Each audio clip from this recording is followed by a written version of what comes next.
Hello guys, आज हम बात करेंगे इंडिया का खुद का बनाया हुआ LCH अटैक हेलीकॉप्टर के साथ पाकिस्तान का बनाया हुआ अंजा मिसाइल के बारे में कुछ चर्चा करेंगे और इसका कारण वर्तमान समय पे दोस्तों इंडिया का मिलिट्री 15 LCH अटैक हेलीकॉप्टर अपने मिलिट्री में शामिल करने के बाद पाकिस्तान के तरफ से कुछ डिफेंस एक्सपर्ट ये दावा कर रहा है पाकिस्तान के पास इसका भी तोड़ मौजूद है अंजा मिसाइल के नाम पर।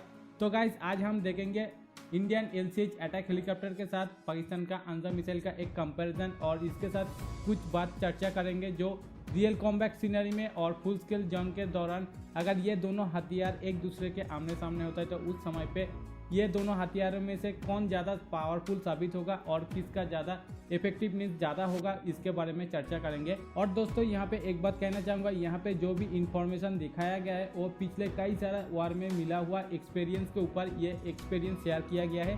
और एक बात कहना चाहूँगा, फुल स्केल जंग के दौरान रियल कॉम्बैट सिनेरी में क्या घटने वाला है या क्या होने वाला है ये कोई प्रेडिक्ट नहीं कर सकता है। यहाँ पे जो दिखाया गया है ये सब एक इंफॉर्मेशन के ऊपर एक्सपेक्टेशन दिखाया गया है। चलिए गाइस, शुरू करते हैं देर ना करते हुए। और गाइस, यहाँ पे इस वीडियो को शुरू करने से पहले एक बात कहना चाहूँगा, अगर आप इस तरह का यूनिक डिफेंस रिलेटेड वीडियो देखना पसंद करते हैं तो प्लीज़ इस चैनल को लाइक और सब्सक्राइब करके इस चैनल को सपोर्ट कीजिए। तो गाइस, यहाँ पे सबसे पहले बात करेंगे LCH अटैक हेलीकॉप्टर के बारे में। और इस अटैक हेलीकॉप्टर को बनाया गया है स्पेशली इंडियन मिलिट्री के कुछ मांग के ऊपर, जैसे कि हाई परफॉर्मेंस के मांग के ऊपर इस अटैक हेलीकॉप्टर को बनाया गया है। और इस अटैक हेलीकॉप्टर का इस्तेमाल करने का मेन पर्पज सबसे ज़्यादा हाई माउंटेन रीजन एरिया और ऑल वेदर एरिया में इस्तेमाल करना है। और यहाँ पे एक बात बता दूँ, इस अटैक हेलीकॉप्टर का MTO वेट 2250 kg और maximum take off weight 5800 kg, जहाँ पे इस अटैक हेलीकॉप्टर का पेलोड कैरिंग कैपेसिटी है 700 kg। और एक बात बता दूँ, ये अटैक हेलीकॉप्टर अन्य दूसरे अटैक हेलीकॉप्टर की तरह 16 air to surface missile carry कर सकता है, जैसे कि AH-1, Z-10, T-129, AH-64, Apache, Mi-35 और Mi-28 अटैक हेलीकॉप्टर की तरह। और एक बात बता दूं, इस अटैक हेलीकॉप्टर का कॉम्बैक्ट फॉर्मेशन एंटी आर्मर के लिए 16 एयर टू सरफेस मिसाइल्स और मल्टी मिशन के लिए 8 एयर टू एयर मिसाइल और 8 air to surface missile carry कर सकता है ये अटैक हेलीकॉप्टर एक साथ। इस अटैक हेलीकॉप्टर में पावर प्लांट में इस्तेमाल किया गया है 2 1384 हॉर्स पावर का इंजन। और यहाँ पे इसके बाद सबसे ज़्यादा इम्पोर्टेंट इस अटैक हेलीकॉप्टर में माना जाता है इसका परफॉर्मेंस में इस अटैक हेलीकॉप्टर का maximum speed 268 kilometre per hour और रेंज 550 किलोमीटर और एंड्योरेंस टाइम में 3 घंटा 10 मिनट। और इस अटैक हेलीकॉप्टर दुनिया का अकेला सबसे हाई सर्विसिंग वाला अटैक हेलीकॉप्टर है 21,300 फीट। वहीं पे इसका ऑपरेशनल एल्टीट्यूड 18,000 फीट तक है और इसका रेट ऑफ क्लाइंब 12 मीटर पर सेकेंड। गाइस, इस अटैक हेलीकॉप्टर में आर्मामेंट में इस्तेमाल किया गया है एक 20 mm का ऑटो कैनन और इसके साथ मिस्टल क्लास, ध्रुवोतारा और नाग जैसा मिसाइल को भी फायर किया जा सकता है। इसके अलावा कई तरह का गाइडेड और अनगाइडेड बम को फायर कर सकता है ये अटैक हेलीकॉप्टर। दूसरी तरफ अगर पाकिस्तान का अंजा मिसाइल के बारे में अगर कहा जाए तो पाकिस्तान का ये पहला खुद का बनाया हुआ एयर डिफेंस सिस्टम है जो मैनपैड एयर डिफेंस सिस्टम से। और इस अंजा मिसाइल का 3 वेरिएंट अब तक बनाया जा चुका है, जैसे कि मार्क 1, मार्क 2 और मार्क 3। और जैसे कि इस वेरिएंट के अनुसार इसका रेंज और इसका परफॉर्मेंस बहुत सारा डिफरेंस देखने को मिल सकता है। इस मैनपैड मिसाइल का रेंज है 6 किलोमीटर तक और इसका ऑपरेशनल एल्टीट्यूड 3,500 मीटर यानी कि 11,000 फीट, जो अमेरिकन स्टिंगर मिसाइल से 300 मीटर कम है। और दूसरी तरफ इस मैनपैड मिसाइल का मैक्सिमम स्पीड 2.1 मैक, जो अमेरिकन स्टिंगर मिसाइल से 0.3 मैक कम है। अमेरिकन स्टिंगर मिसाइल का स्पीड 2.4 मैक। गाइस, यहाँ पे इसका वजन जैसा कि हर एक मैनपैड की तरह होता है। इस अंजा मिसाइल का मैक्सिमम वेट 15 kg और इसमें वारहेड पेलोड कैरिंग कैपेसिटी है 1.8 kg। इसके वजह से इस मैनपैड को बहुत आसानी से एक जगह से दूसरे जगह ट्रांसपोर्ट किया जा सकता है और आसानी से इस मैनपैड को ऑपरेट किया जा सकता है।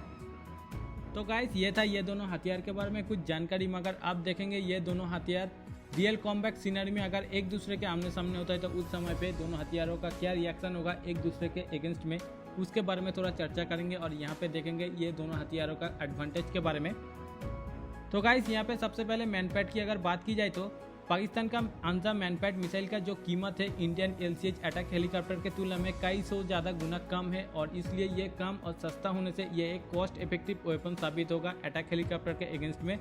और यहाँ पे एक अटैक हेलीकॉप्टर अगर कई सारा अंजा मिसाइल को तबाह भी कर दे तो यहाँ पे कोई ज़्यादा फर्क नहीं आएगा, मगर एक अंजा मिसाइल अगर इंडियन अटैक हेलीकॉप्टर को शूट डाउन करते तो डेफिनेटली ये एक इकोनॉमिकली इफेक्ट पड़ेगा इंडियन मिलिट्री में। तो गाइस यहाँ पे दूसरे सबसे बड़ी बात, जब से मैनपैड मिसाइल्स को बनाया जा रहा है तब से लेकर अब तक ये मैनपैड मिसाइल्स कई सारा वार में हिस्सा ले चुका है और कई सारा बड़े बड़े टारगेट को शूट डाउन कर चुका है। स्पेशली लो एल्टीट्यूड टारगेट को मैनपैड मिसाइल्स बाखूबी से न्यूट्रलाइज करता है, जैसे कि पिछले कई सारा वार में आप देख चुके हो, सोवियत अफगान वार में और रिसेंट यूक्रेन रशियन वार में आप देख सकते हो। इसके अलावा सीरियन वार में किस तरह से तुर्किश अटैक हेलीकॉप्टर को शूट डाउन कर रहा था रेबेल ने। इसके अलावा वर्तमान समय पे दुनिया का सबसे बड़ा शक्तिशाली attack helicopter Apache attack helicopter को भी ये मैनपैड मिसाइल्स एक जंग में आए रोज शूट डाउन किया जा रहा है, जिसके बारे में कोई चर्चा नहीं है। इसका कारण इसके ऊपर ज्यादा कोई इंटरेस्ट कोई शो नहीं करता है, तो इसलिए इसका कोई न्यूज चर्चा में नहीं है। गाइस मैं बात कर रहा हूँ ईमेन वार के बारे में, और ईमेन का हुती रेबेल आए दिन एक ना एक अपाची अटैक हेलीकॉप्टर को शूट डाउन करता रहता है। वर्तमान समय पे ईमेन वार में लगभग 10 से ज़्यादा अटैक हेलीकॉप्टर को शूट डाउन कर चुका है। गाइस तीसरे सबसे बड़ी बात, मैनपैड मिसाइल्स बहुत ही हल्का होने से इसको आसानी से ऑपरेट किया जा सकता है और इसको आसानी से छुप कर फायर किया जा सकता है, जैसे कि बड़े से पेड़ के पीछे से, बड़े से पत्थर के पीछे से, जमीन के अंदर शेल्टर से भी और बड़े बड़े बिल्डिंग के अंदर से भी मैनपैड मिसाइल्स को फायर किया जा सकता है और इसको ट्रैक करना बहुत ही नामुमकिन होता है।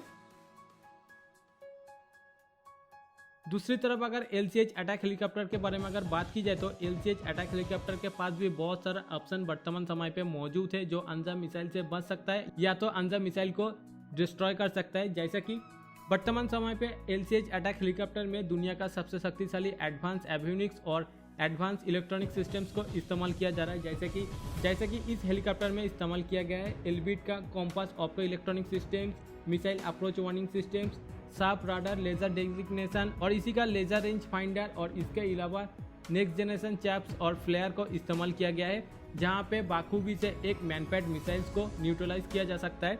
दूसरे सबसे बड़ी बात, LCH अटैक हेलीकॉप्टर का altitude advantage. LCH attack helicopter का एल्टीट्यूड रेंज है 18,000 फीट, दूसरी तरफ अंजा मिसाइल का एल्टीट्यूड रेंज है 11,000 फीट।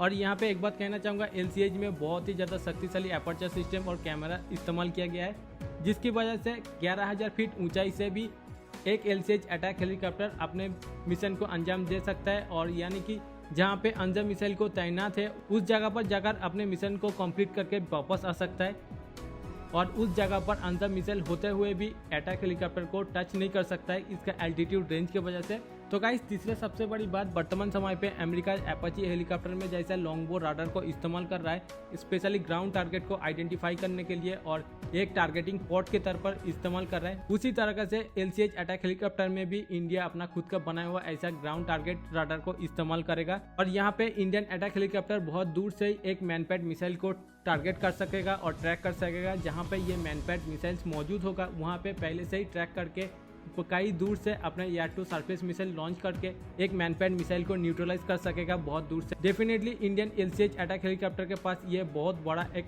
एडवांटेज होगा। चौथा सबसे बड़ी बात, LCH अटैक हेलीकॉप्टर में एक खास तरह का जैमर को इस्तेमाल किया जाएगा, जो मैनपैड मिसाइल को आसानी से जैम कर सकेगा, और ये आने वाले नेक्स्ट बैच में उस अटैक हेलीकॉप्टर में इंस्टॉल किया जाएगा। और इन फ्यूचर में सभी LCH अटैक हेलीकॉप्टर में इस तरह का रडार और जैमर को हर एक अटैक हेलीकॉप्टर में अपग्रेड किया जाएगा। तो डेफिनेटली यहाँ पे एक LCH अटैक हेलीकॉप्टर के पास बहुत ही ज़्यादा एडवांटेज होगा पाकिस्तानी मैनपैड मिसाइल से बचने के लिए और इसको न्यूट्रलाइज करने के लिए। तो गाइस ये था ये दोनों हथियारों के बारे में कुछ इंफॉर्मेशन और कुछ एडवांटेज के बारे में। तो गाइस यहाँ पे आपके मन में क्या सवाल आ रहा होगा या आपके मन में क्या आ रहा होगा, कौन ज़्यादा शक्तिशाली होगा रियल कॉम्बैट सिनेरियो में, इसके बारे में आप जरूर कमेंट करके बताइएगा। और इसके अलावा दोनों हथियारों में से कौन ज़्यादा पावरफुल होगा ये जरूर कमेंट करके बताना। और इस वीडियो को पूरा देखने के लिए thank you very much, thank you for watching.